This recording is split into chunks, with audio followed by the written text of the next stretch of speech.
और ये हम यहाँ पे परासखंड गाँव में मौजूद हैं।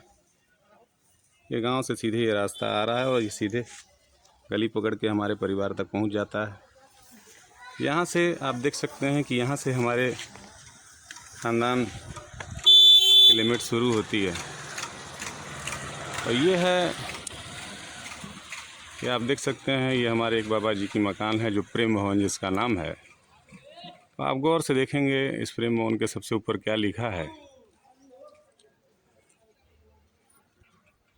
ये है प्रेम भवन जो 1982 में बना है। एक गौर करने वाली जो सबसे ख़ास बात है, ये 1982 की रचना है। 1980 में हमारे परदादा जी लोगों ने इसका बंटवारा किया था। और अभी यहाँ से इस बाउंड्री से जो आप देख रहे हैं, ये यहाँ से इस बाउंड्री से हमारे परिवार की ज़मीनें शुरू होती हैं। तो ये हमारे पिताजी के चाचा जी हैं, शिवपूजन पांडे जी, उनकी मकान है जो खानगी बंटवारे में इनके हिस्से में मिली। आप ये स्पेस देख सकते हैं कि कितने स्पेस में है।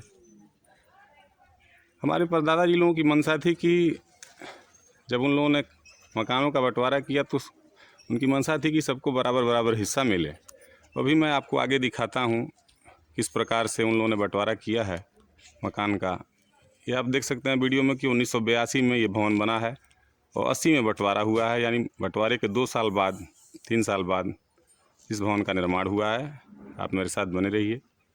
और ये आप स्पेस देख सकते हैं।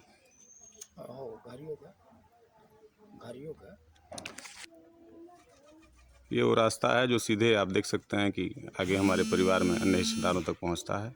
इस रास्ते से होते हुए आप आगे बढ़ रहे हैं। ये आप अब देख सकते हैं कि आगे जो जिनका हिस्सा पड़ता है, ये दीप नारायण पांडे जी हैं जो दूसरे रिश्तेदार हैं।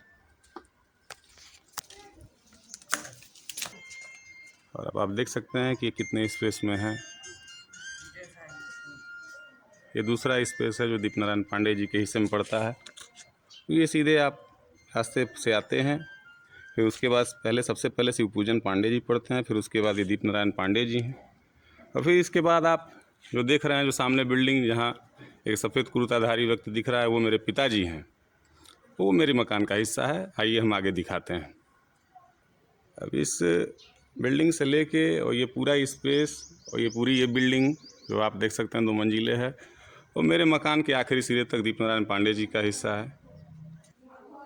और इस रास्ते के दाएं साइड में भी और बाएं साइड में भी ये दीप नारायण पांडे जी के ही हिस्से में आता है। इस मेरी बिल्डिंग के कॉर्नर तक ये नल भी जो है सरकारी नल हैंडपम्प है, ये दीप नारायण जी के ही हिस्से में आता है। और ये मेरे मकान का हिस्सा है जिसको आप देख सकते हैं कि मौके पे 24 फीट चौड़ा और करीब 1800 स्क्वायर फीट लंबाई में ये बिल्डिंग है। जबकि सारे लोगों की जो मकान के हिस्से हैं कम से कम 3000 स्क्वायर फीट से ऊपर 3500 स्क्वायर फीट में मकान के हिस्से हैं। और ये हैं हमारे तीसरे हिस्सेदार उमापति पांडे जी, जिनके 2 बच्चे हैं, अशोक और दिनेश। उनका हिस्सा है मकान का। मेरी बाउंड्री से सटे ही और मेरी बाउंड्री के बाद आप देख सकते हैं ये पूरा स्पेस उमा पांडे जी के दोनों बच्चों के नाम से है। तो ये आप स्पेस देख सकते हैं, ये बिल्डिंग देख सकते हैं क्या इसकी लंबाई चौड़ाई है। जबकि इन सभी लोगों की जो मकानें हैं वो 4-4 हज़ार स्क्वायर फीट से कम में नहीं है मकान का हिस्सा। लेकिन आप मौके पे देखेंगे कि मेरा जो मकान का हिस्सा है वो करीब 24 फीट कुल लंबाई चौड़ाई में है। 24 फीट चौड़ाई है इसकी और करीब 1700 स्क्वायर फीट से 2000 स्क्वायर फीट में मकान है। यानी हम लोगों को मकान का हिस्सा 2 हिस्से में मिला। जो यहाँ पे मौके पे हमारी मकान के हिस्से में कमी की गई, उसकी भरपाई आगे कुछ ज़मीनें दे के और दूसरे हिस्से में दी गई हैं। मैं भी आपको दिखाता हूँ जिसमें मेरा बागीचा है। ठीक इस बाउंड्री के बाद ये देख सकते हैं उमा पांडे जी के हिस्से के बाद जो मकान के हिस्से में हमारी कमी रही है, उस मकान का दूसरा हिस्सा जो हमें 2 हिस्सों में मिला है, वो दूसरा हिस्सा यहाँ पे है, ये बागीचे के रूप में, जहाँ पे हमारा आवासीय नल है। हमारे पशुओं को खाने के लिए पहले नाद था, पशुओं के हट जाने के बाद अब यहाँ पे फूल लगा दिया गया है। एक ही नाद बचा है, जबकि 4-4 नाद थे। अब आगे मैं दिखाता हूँ आपको।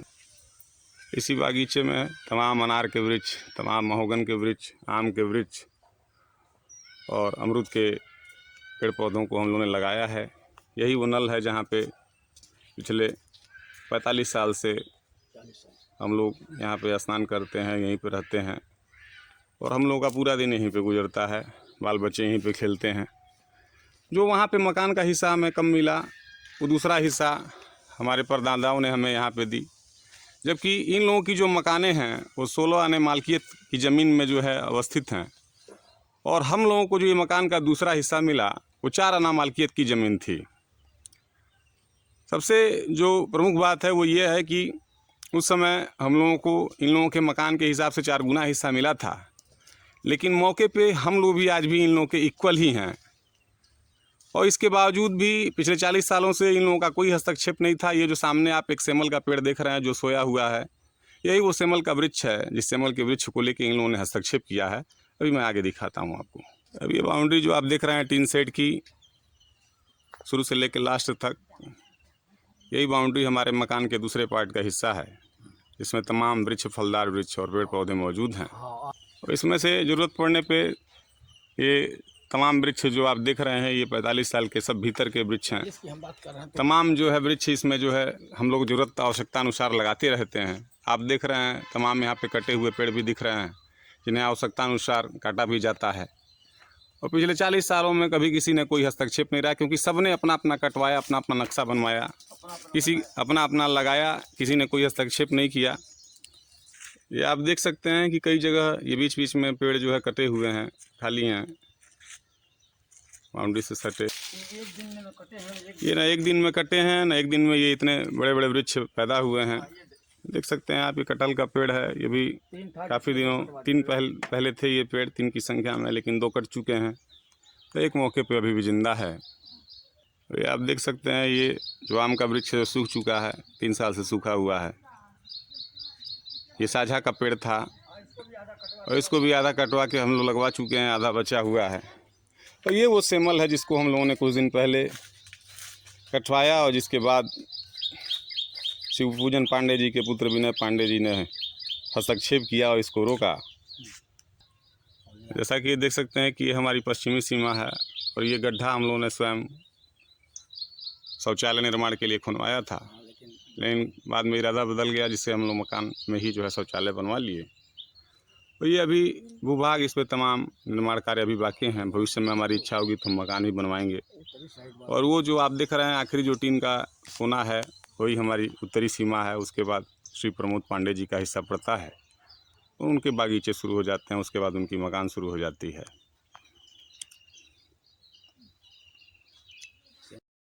ये पश्चिमी सीमा पे हमारे आम का पेड़ है जो मोरा हुआ है।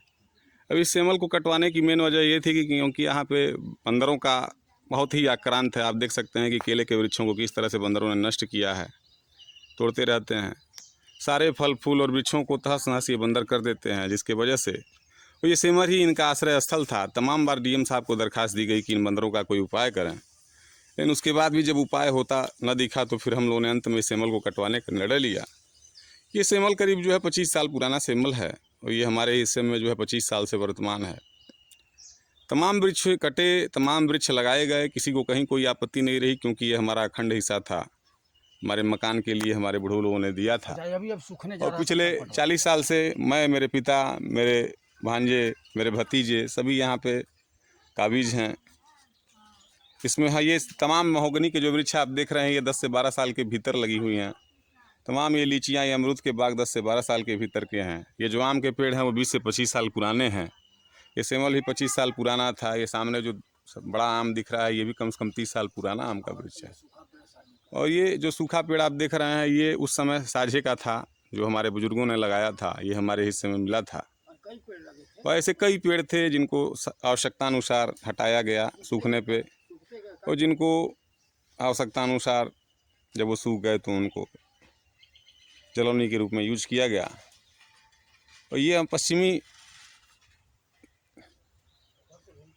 ये देखिए पश्चिमी कॉर्नर से हमारी उत्तरी सीमा दिख रही है, जिसमें सामने जो बिल्डिंग दिख रही है वो प्रमोद जी की बिल्डिंग है।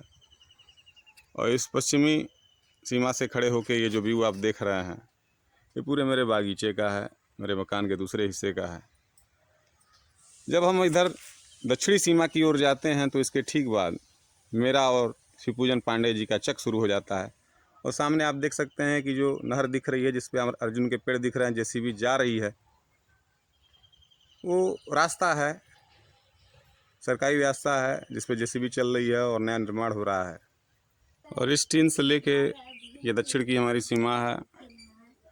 वो सामने जो आप बाउंड्री दिख रहे हैं उसके बाद हमारे चाचा लोगों का हिस्सा शुरू हो जाता है। करीब 15 मीटर चौड़ाई में ये हमारे मकान का दूसरा हिस्सा हमें मिला हुआ है।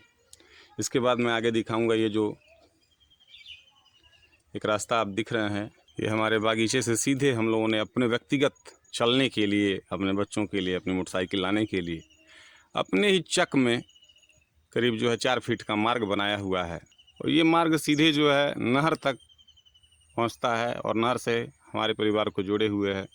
ये हमारा व्यक्तिगत रास्ता है जो हमने अपने चक मार्ग में बनाया है, अपने चक में बनाया है। उसके बाद इधर शिवपूजन पांडे जी का चक लास्ट में शुरू हो जाता है। अब देखिए, आप सीधे नहर से आते हैं यहाँ तक और नहर के बाद मेरे सीधे चक में ही होते हुए, चक मेरे मार्ग से आप सीधे मेरे मकान के दूसरे हिस्से जहाँ पे बागीचा स्थित है, उस बागीचे में एंट्री करते हैं। ये पूरा बागीचा आपको दिख रहा है।